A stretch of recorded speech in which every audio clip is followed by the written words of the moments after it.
All right, so we're back. Let's jump right into what's paramount concerns of many Bermudians.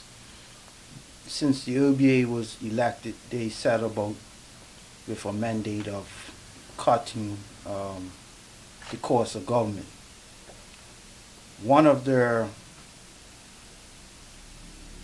I won't say demands, but expectations was a reduction in the payroll. And correct me if I'm wrong, was last year, June or July 2013, that it was mandated that as of September 2013, government employees, rather blue collar or white collar, would take a furlough day, which will result in a quote unquote 4.6% reduction in payroll. How did a lot of Bermudians hear about the furlough day, but they aren't quite sure of the mechanics behind it, or how did that come to fruition, and more importantly, how did the Trade Union Congress, the TUC, seemingly work in such unison to bring that forward? Well, let me begin with, it's responsible in these times for any government to reduce expenditure. When revenues are at lowest, we can't go down with these huge budget deficits. As a result, you have to look to reduce the fiscal stress that is on the government's financial position. As a result, reducing expenditure is something that is encouraged. However, how do we get there is where we differ. We don't believe that reducing the number of employees is the best way forward. As a result, what we do is negotiate in terms of alternatives to redundancies and job losses. So what we did is the BTUC, Bermuda Trade Union Congress, came together, and this is something historic. We have never negotiated as a collective before. We came together as a collective. We collectively put ideas on the table, and then we collectively negotiated those ideas. It was difficult, but I believe that everybody in the room's primary aim was to ensure that there were no job losses.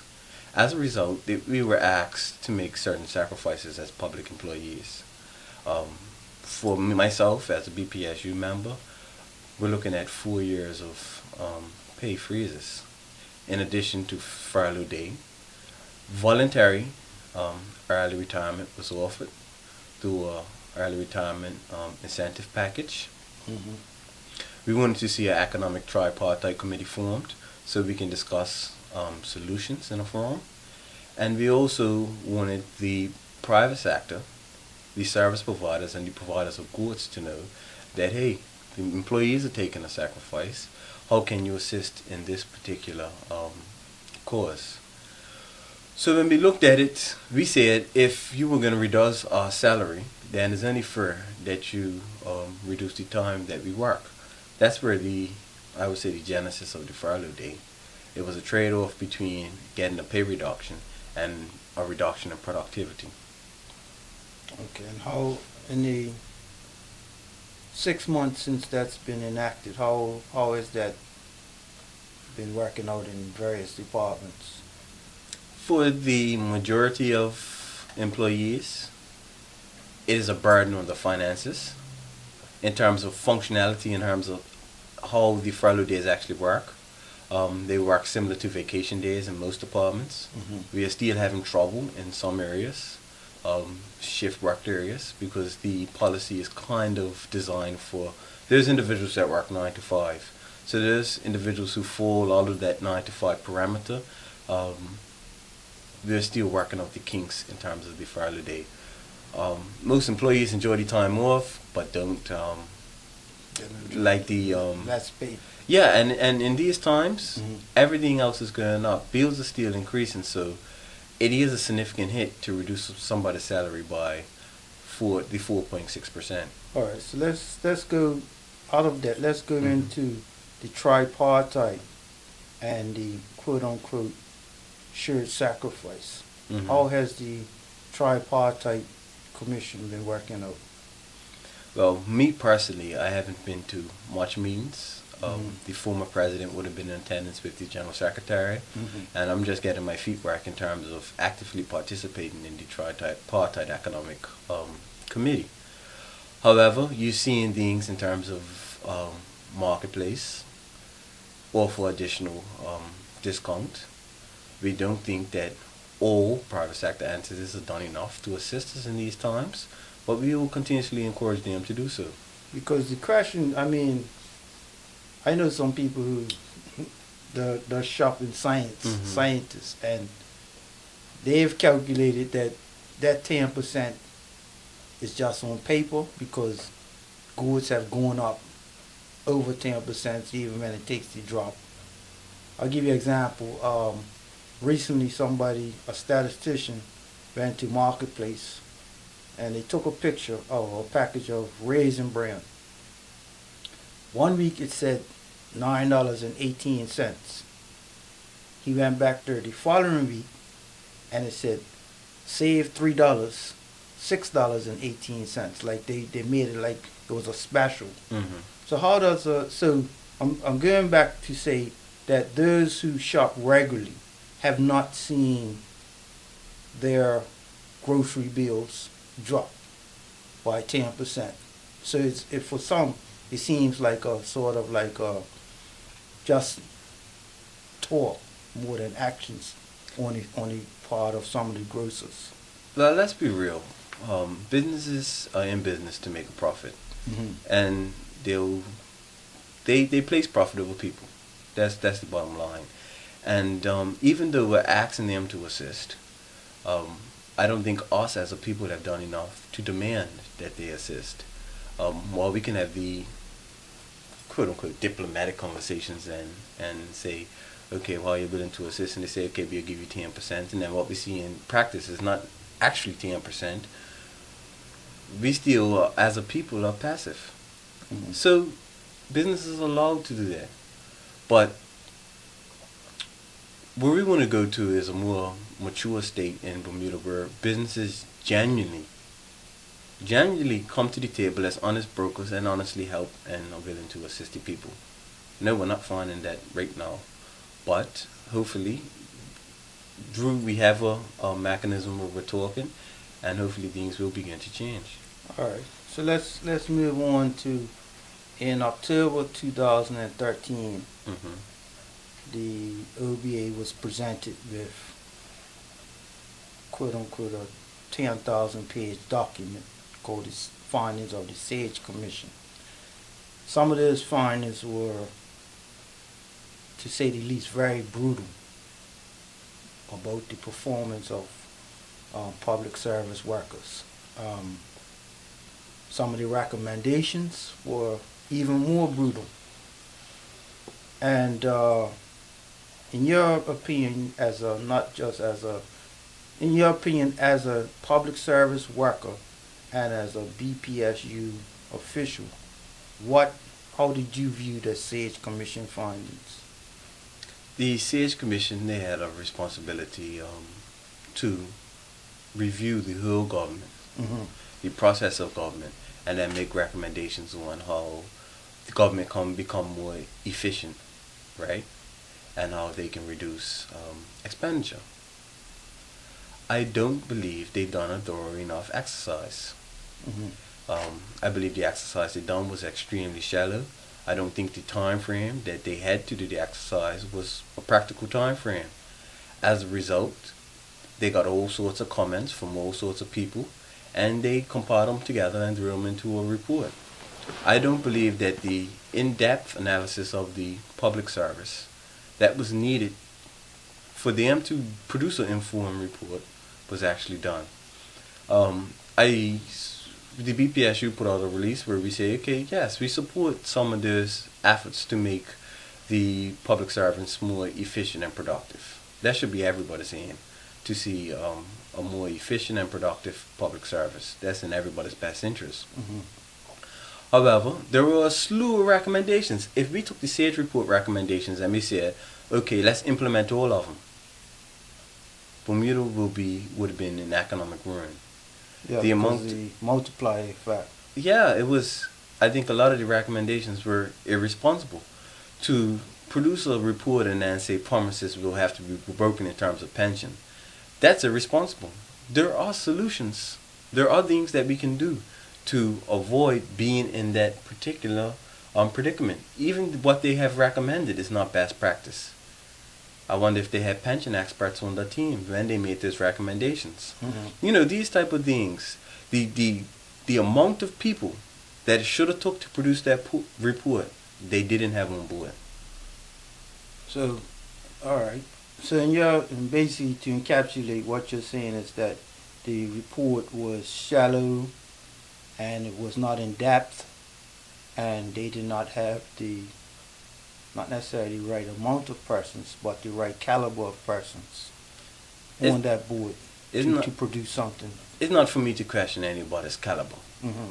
But what I'm trying to say is, this trained individuals conduct these exercises. Mm-hmm. You have professionals that go to school to learn about this particular study and come back and conduct these exercises. What I would say is, we had novice persons in these areas. Some people that were learning about government as they were conducting the exercise. When we looked at the SAGE Commission report and you said, okay, we're gonna look at my department, the statistics department, and we're gonna compare it with best practice. Well, what is best practice? What matrix did they use? What I didn't get in that report, I didn't see where they said that this department and that department produces functions that produces services that the public no longer want. We would have a better conversation now if the SAGE Commission provided us with that information. But look, we can't even look department by department and say, okay, within this department, these functions are no longer needed. That's not what the SAGE Commission identified. That's a more practical exercise. What they identify is you can privatize here, you can privatize there.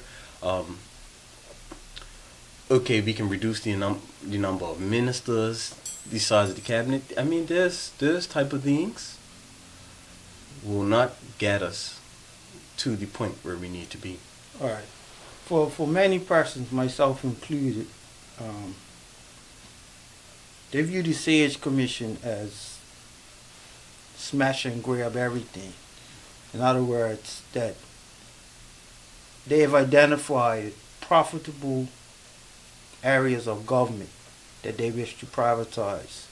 Airport operations, Tynes Bay, well, I don't know how profitable that is. But there are shipping registry, aircraft registry, and they're saying, okay, let's go sell this, right?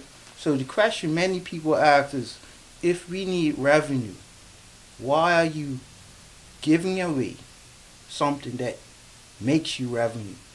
And it leads a lot of people to be suspect of motives as to who will get to purchase these entities, because as you and I know, the average government worker, when they come with this talk about mutualization, the average government worker doesn't have 10,000 or 100,000 put down where they can actually be shareholders to say, okay, let's put our money together, let's go buy the airport. No.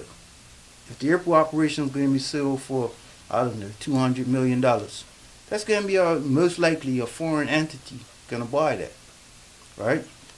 So, I mean, I may be a little bit more cynical than you, right? But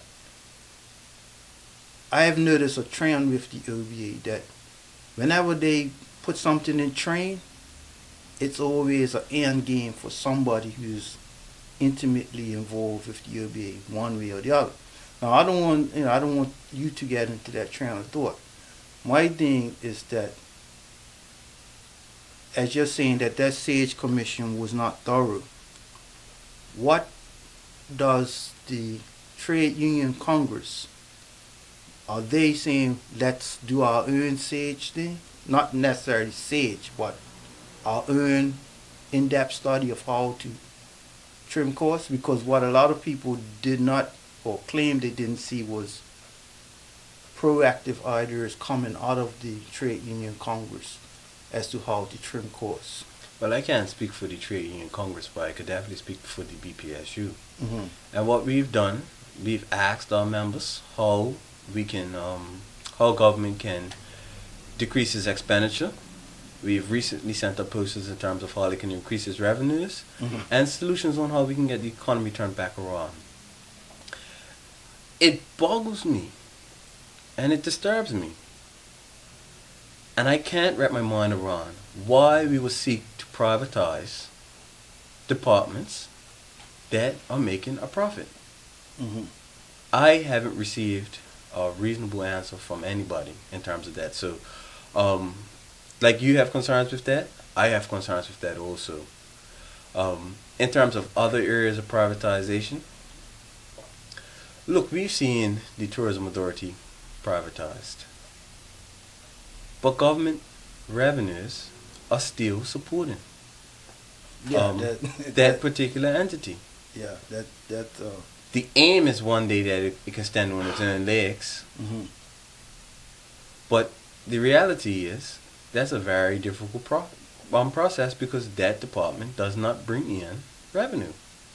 So when we look at it, the minister has identified, I would say, a baker's dozen in terms of 13 departments that it would like to see mutualized, privatized, or turned into quingers. We haven't received specifics on that. But what we send from as a union is, we say to ourselves, is it in the best interest for the community for you to do so? Is it in the best interest of the workers for you to do so?